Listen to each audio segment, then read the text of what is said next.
पहाड़ों की रानी मसूरी में आगामी दिनों में नगर पालिका चुनाव होने वाले हैं, जिसको लेकर मसूरी में राजनीति चरम पर है। इसी के चलते टीका टिप्पणियों का दौर लगातार चल रहा है। कभी पालिका अध्यक्ष अनुज गुप्ता पर टीका टिप्पणी की जाती है तो कभी खुद पालिका अध्यक्ष इसका जवाब देते हैं। इसी क्रम में नगर पालिका अध्यक्ष अनुज गुप्ता ने पिक्चर पैलेस स्थित कार पार्किंग के निर्माण को लेकर उनके विरोधियों द्वारा की जा रही टीका टिप्पणी पर कटाक्ष करते हुए पत्रकारों से बातचीत करते हुए बताया कि पिक्चर पैलेस बस स्टैंड पर लगातार जाम की स्थिति बनी रहती थी, जिसको देखते हुए नगर पालिका द्वारा इस स्थान का चौड़ीकरण किया गया है और साथ ही यहां पर वेंडर जोन भी बनाया गया, जिस पर यहां के गरीब लोगों को रोजगार के साधन उपलब्ध करवाए जाएंगे। आपको बता दें कि नगर पालिका अध्यक्ष द्वारा मैसोनिक लॉज बस स्टैंड पर नवनिर्मित पार्किंग का निरीक्षण किया गया, जिसमें उन्होंने संबंधित ठेकेदार को तय समय पर कार्य समाप्त करने के दिशा निर्देश दे दिए। साथ ही कार्य की गुणवत्ता को लेकर भी संबंधित ठेकेदार से वार्ता की। पत्रकारों से बातचीत करते हुए नगर पालिका अध्यक्ष अनुज गुप्ता ने अपने विरोधियों पर निशाना साधते हुए कहा कि आज तक मसूरी में वेंडर जोन और पार्किंग को लेकर कार्य नहीं किया गया था, लेकिन अब नगर पालिका द्वारा वेंडर जोन बनाया जा रहा है, साथ ही कार पार्किंग का भी निर्माण किया जा रहा है, जिससे उनके विरोधियों में हलचल पैदा हो गई। उन्होंने बताया कि वेंडर जोन प्रधानमंत्री नरेंद्र मोदी के स्वरोजगार योजना के अंतर्गत बनाए गए हैं, जिसमें पात्र लोगों को रोजगार उपलब्ध कराया जाएगा।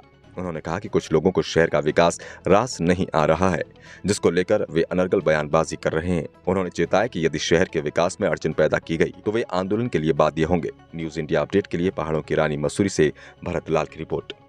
देखिए, मैं सबसे पहले आपको बताना चाहूँगा, जनता ने हमें चुना रोज़गार देने के लिए, पार्किंग बनाने के लिए और आवास, जो गरीब लोगों के आवास देने के लिए। इससे बढ़ते हुए पालिका ने जो एक हमारा ड्रीम प्रोजेक्ट भी था पिक्चर पैलेस पे, उसका कार्य शुरू करा। 2011 में किसी कारणों से ये प्रोजेक्ट रुक गया था। इसमें टैक्सी स्टैंड का विस्तारीकरण किया जा रहा है। जितना भी बॉटलनेक मसूरी की एंट्री पे होता था, हम देखते थे टैक्सीज़ खड़ी रहती थी, घंटों इसमें जाम लगता था। इस जाम से निजात पाने के लिए पालिका ने इसमें कार्य शुरू किया और आज ये कार्य लगभग समापन की ओर है। इसमें पूरा टैक्सी स्टैंड के जितने ऑफिसेज हैं, बस स्टैंड है, जितनी वहाँ पे शॉप्स हैं, सबको हटा के पीछे शिफ्ट किया जा रहा है और जो रोड है वो बिल्कुल क्लियर रहेगी। आपको किसी तरह का टैक्सी से कोई व्यवधान नहीं होगा, सब टैक्सी एक तरफा होगी। तो ये एक अच्छा ड्रीम प्रोजेक्ट हम लोगों को हुआ था और पालिका ने ये ड्रीम करा और इसमें ही एक हाईटेक टॉयलेट होगी, बस स्टैंड एक आधुनिक बस स्टैंड होगा। हम देख रहे थे कि एक आधुनिक हाईटेक टॉयलेट इसमें है। जो पीछे हमारे पास जगह बची उसमें अधिवक्ताओं के चैम्बर हैं। तो कुछ लोगों को ये हजम नहीं हो रही है और लगातार प्रशासन को मिसगाइड कर रहे हैं कि ये कार्य क्यों हो रहा है। तो ये कार्य पालिका द्वारा किया जा रहा है। इसमें गरीब लोगों को आवास देने की भी योजना है। जो शहर के रैन बसेरे में लोग रहते हैं, उन लोगों के लिए भी इसमें आवास बनाए जा रहे हैं और लगातार पालिका इसमें कार्य कर रही है और मुझे पूरी उम्मीद है कि इस प्रोजेक्ट के बनने के बाद मसूरी की एंट्री पे जो जाम लगता था, जो एक नेगेटिव इमेज पूरे देश में जाती थी मसूरी में जाम लगता है, उस जाम से, उस टैक्सी की वजह से जो वो है। और मुझे बहुत सुकून है कि टैक्सी वाले भी बहुत आभार प्रकट करते हैं कि हम लोगों का बहुत बड़ी जो वर्षों पुरानी मांग थी वो हमारी पूरी हुई। मज़दूरों की भी बहुत बड़ी मांग थी आवास की, वो भी हम पूरी कर रहे हैं और मुझे पूरा उम्मीद है कि प्रशासन इसमें सहयोग करके इस कार्य को पूर्ण करने के लिए मदद करेगा। अधिक यहाँ पे दुकानें बनाई गई है, उसका किस तरीके से आवंटन किया जाएगा या हो गया है? देखिए, आपको पता है कि यहाँ पे बहुत सारी पूर्व में दुकानें हुआ करती थी, कुछ कब्जाधारी थे जो कि लीगल नहीं थे, उनको अभी अतिक्रमण अभियान में मसूरी में बहुत सारी दुकानें तोड़ी गई। इसको ही देखते हुए पालिका द्वारा ये वेंडर जोन का कार्य शुरू किया गया और इन जितनी भी दुकानें यहाँ पे टूटी थी, जिन लोगों की दुकानें यहाँ पे खोई थी, उन सबको यहाँ पे समायोजित यहाँ पे विस्थापित किया गया है। ये चीफ सेक्रेटरी की बैठक में यह डिसाइड हुआ था कि मसूरी में वेंडर जोन की जगह चिन्हित की जाए और इसी क्रम में एक कमेटी गई थी। कमेटी का गठन किया हुआ था जिसमें एसडीएम मसूरी, ईओ, नायब तहसीलदार, पूरी एक कमेटी थी और उसमें एसडीएम साहब द्वारा खुद ही निरीक्षण करके वो जगह फाइनल की गई थी। लेकिन कुछ लोग लगातार प्रशासन को मिसगाइड करते हुए बोल रहे हैं कि ये दुकानें कैसी बनी है, ये वेंडर्स की कैसे बनी है।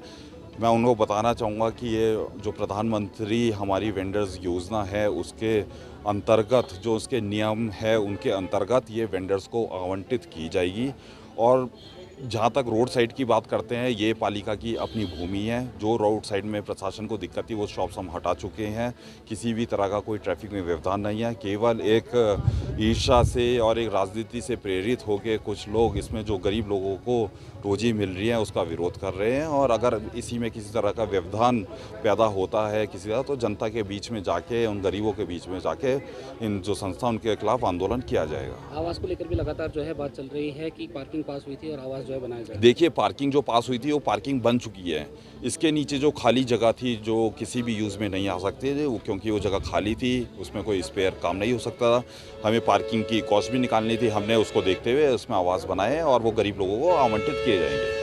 लोगों का कहना है कि जो किकरेक में जो वेंडर जोन बनाए उसके ऊपर पीएम स्ट्रीट वेंडर जोन का बोर्ड लगा दिया। बिल्कुल, पीएम स्ट्रीट वेंडर जोन के अंतर्गत जो उसकी नियमावली है उसके अंतर्गत ही उनका आवंटन किया जाएगा। और हमारे तो प्रधानमंत्री की योजना है कि गरीबों के लिए आप वेंडर जोन बनाए और उसको देखते हुए पालिका उस पर काम कर रही है। अगर किसी के पेट में दर्द हो रहा है कि वेंडर जोन क्यों बन रहा है, तो मैं उनसे पूछता हूँ कि आज तक वहाँ पे इतने अवैध ट्रक खड़े रहते हैं, इतनी अवैध पार्किंग रहती है, तब किसी के उसको हटाने के लिए आज भी आप जाके देखेंगे वहाँ पे ट्रक खड़े हैं, कब्जा कर रखा है कई सालों से, वहाँ पे कई चीज़ें चल रही हैं, गतिविधि कमर्शियल चल रही है, उसके लिए किसी को कोई दिक्कत नहीं है। अगर गरीबों का कोई काम हो रहा है तो लोगों के पेट में दर्द हो रहा है, तो निश्चित तौर पे अगर इसमें किसी तरह का भी व्यवधान पैदा होगा तो इसके खिलाफ जन आंदोलन किया जाएगा।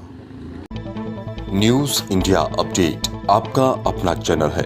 खबर को शेयर करना बिल्कुल न भूलें और पेज को जरूर फॉलो करें ताकि आपको मिल सके हमारी खबर सबसे पहले।